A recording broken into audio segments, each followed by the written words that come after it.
Let's dive straight into the big transfer headline over the last 24 hours, which is that Newcastle United have made another bid for Nottingham Forest winger Anthony Elanga. This time the bid is 50 million plus a potential further 5 million in add-ons. It was broken last night by Fabrizio Romao, backed up very quickly by the governor when it comes to transfers, David Ornstein, and I don't know why I pronounced it like that. I guess if I just said the governor, David Ornstein, it doesn't feel like it's strong enough. It needs a bit more grit, doesn't it? A bit more aggression. So there you go, the governor. Bit of Glaswegian twinge, maybe. There you go, I'm treating you on this Friday.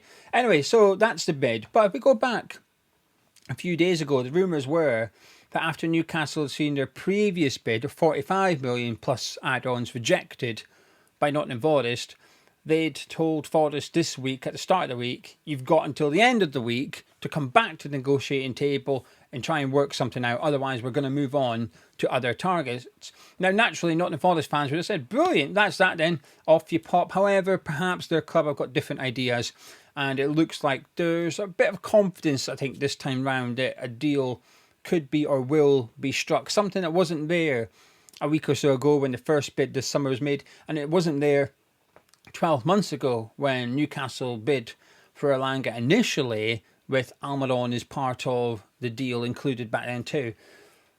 50 million plus 5 million.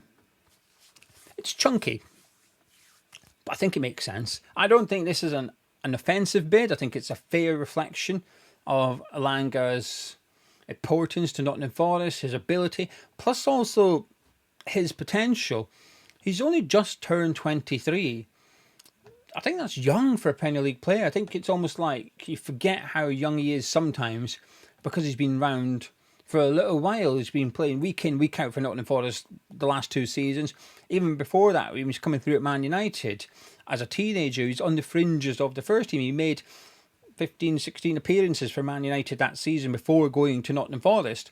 So as a result, I think you just assume he's maybe mid-20s or something, but just turned 23 before the season finished. And I think his availability is one of the things that must be really attractive for Newcastle United. Last season, played in every single Premier League game. The season before that, featured in 36 of the 38 Premier League games. So, hopefully I'm not jinxing it. Doesn't get injured. That's important, I think, when you're purchasing a player. If you can look at him in his medical history, is perfect. That's ideal. You're looking at his return last season, 6 goals, 11 assists. The season before that, 5 goals, 9 assists. You're looking at someone that could potentially increase that up to 20 goals and assists next season in the Premier League alone. That would be a successful season. That would be a successful signing. I've discussed it before, but I think Elanga is perfect for the way that Newcastle play. Got the most assists from crosses in the Premier League last season as well. We've discussed previously, albeit when looking at Newcastle potentially purchasing Mbomo, about how Jacob Murphy setting up Isak was the most common assist and goal scorer last season in the Premier League. So if you're looking at Elanga or a other player to come in and replace Murphy from the starting 11, how are you going to get those assists? How are you going to continue that partnership but with a new player? And I had a concern that getting Mbomo in, you're getting a left-footed player to replace Murphy. But actually, adding Anthony Elanga in there, those assists, those crosses can not only continue, but possibly even get better. I think Elanga is a player that thrives playing counter-attacking football, on the transition, fast-breaking football.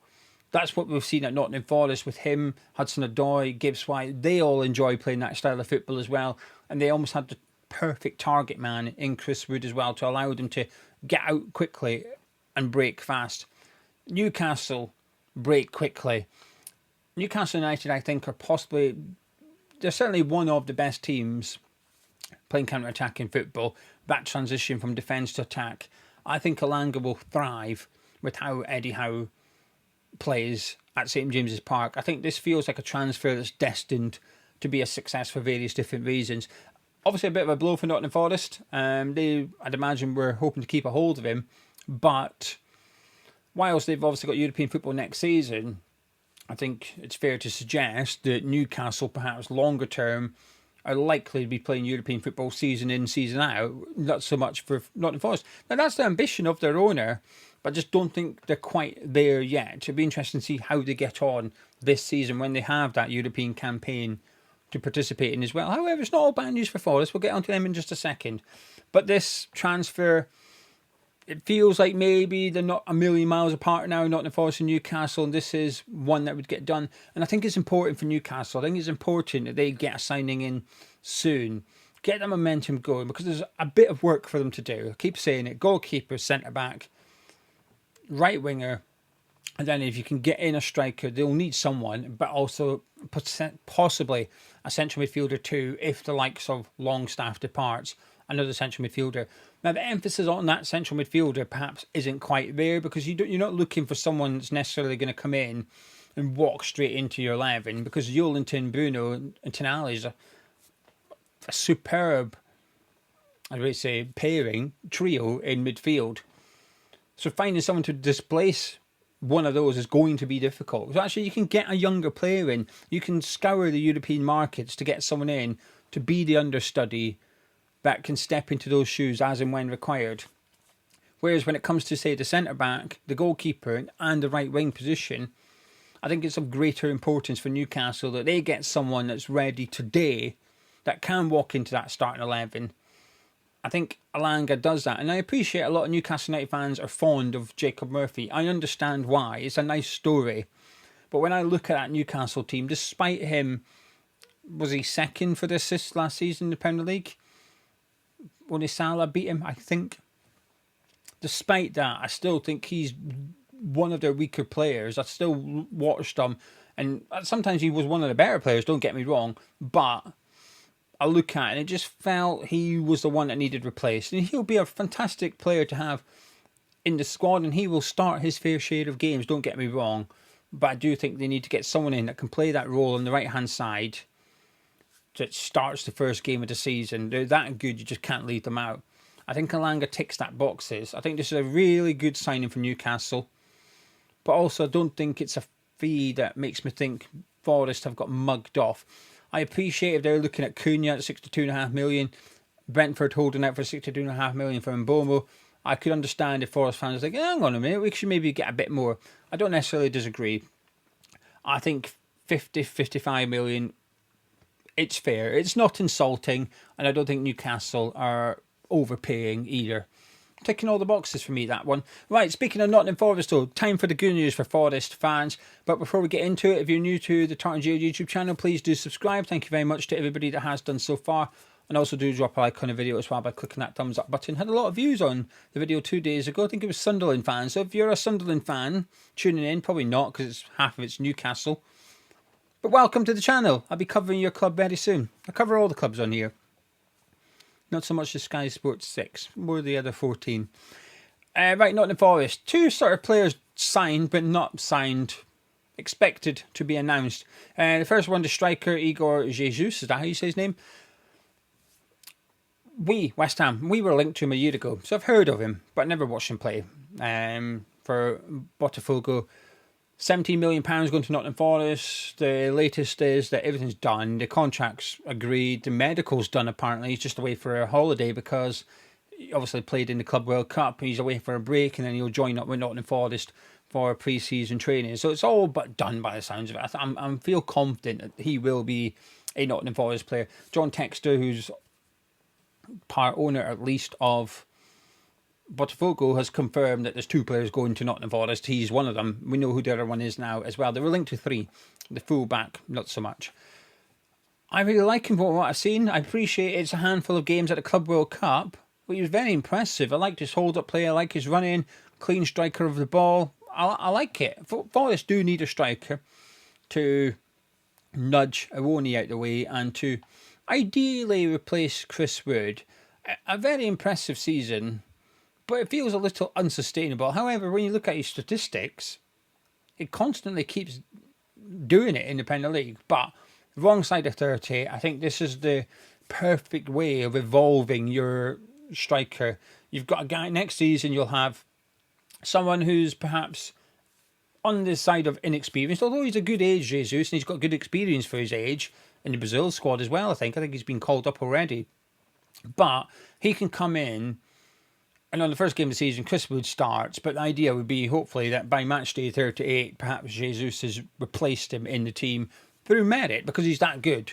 That would be ideal, and then you'll have a very adequate replacement in Chris Wood. Plus, you've got the European football to juggle next season as well. Two good strikers available, one for Thursday, one for Sunday.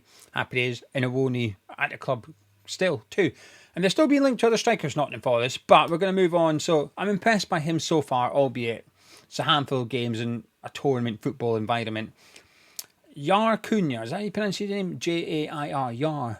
Jair. I don't think it's Jair, is it? I'm just thinking of chair, swapping the ch for the J. Jair. I feel like it's Yair. Don't know, maybe I need to tune into a Nottingham Forest fan channel or something, see how they're pronouncing it. Let's just call him Cunha, right? Centre-back, £10 million. Looked good at the Club World Cup as well, right-sided centre-back. And again, now I'm going to be honest in the next minute or something. I'll always be honest. I'm just emphasising I'm way to be really honest here. I've got sucked in a little bit by Brazil fans in regards to this player in particular, because I've seen the talk of him going to Nottingham Forest and it's deal done, although it's not quite done yet. It's expected to happen. And I've seen them suggesting that he's better than Murillo when Murillo went to Nottingham Forest. Now, with Cunha, they only signed him in February. Botafogo, I always get muddled up. Botafogo signed him in February. He's played about 11 games before the Club World. He played about 11 games in the league, went to the Club World Cup, played 5 games or whatever it was they played before they got knocked out. Looked really good in the games I've seen him. Very impressive, especially against PSG. Very impressive game against PSG. Keeping a clean sheet against that side, that's not an easy thing to do. Very, very impressed by him. But they did the same thing with Murillo. They went and bought him after a handful of first-team appearances, and he's been incredible. I still remember it. I still remember watching Murillo. Well, I was watching Nottingham Forest. Murillo was participating, and I'm sure it was Fulham, and I'm sure it was away. I'm going to check this. I've said this a few times now. I'm going to check my thinking is right.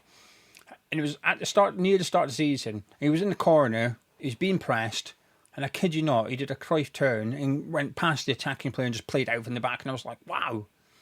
When do you ever see a centre-back do that? Wow. I liked him straight away. Murillo had me. I thought, who's this guy? During the match, I was on my phone. Murillo, Nottingham Forest. What the hell? This guy's barely played. They've signed him. And he's a fantastic centre-back, and that's my favourite centre-back partnership. Murillo and Milankovic, that's my favourite centre-back partnership in the Premier League. But this is where they're bringing in Cunha, another young player, who will have good players around him to help him settle. Murillo's obviously there. Jesus going as well. Teammates at Botafogo going over to Nottingham Forest at the same time. So in terms of the environment, it will help them both settling in to Nottingham. And this is a centre-back where there's not really any pressure to go in there and perform just like that. Not yet, anyway.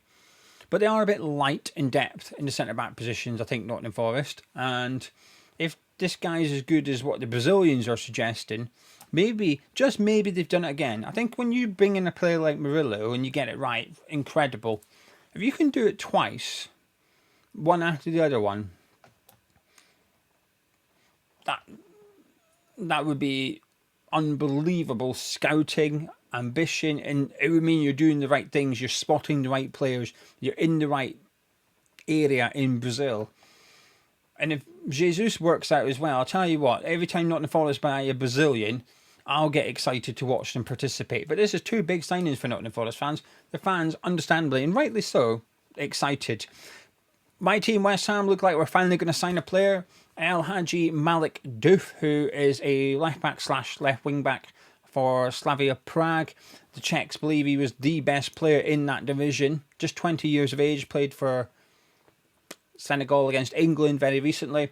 That looks like it's our first signing, an interesting one. Didn't expect a left-back to be our first signing of the summer. Didn't want it to be either. But it's a good signing, I believe. Never heard of him. But it's a good signing because it gets us up and running. I'm very nervous about this window, so to get the first one in, and I would assume it's one of Potter's main targets, otherwise why else are we going for them first? Gets the ball rolling. Right, let's get the striker in, let's get the midfielders in. It gets us moving. But interestingly is Marcus Rashford. So Nico Williams, who was expected to leave Bilbao and go and join Barcelona, has just signed a new contract with Bilbao, which has surprised everyone. But apparently Barcelona were having squad registration issues, and for that reason it fell through. Now, Williams still has a release clause in his contract that's just been increased a little bit. So he looks set to stay there for the next season, at least.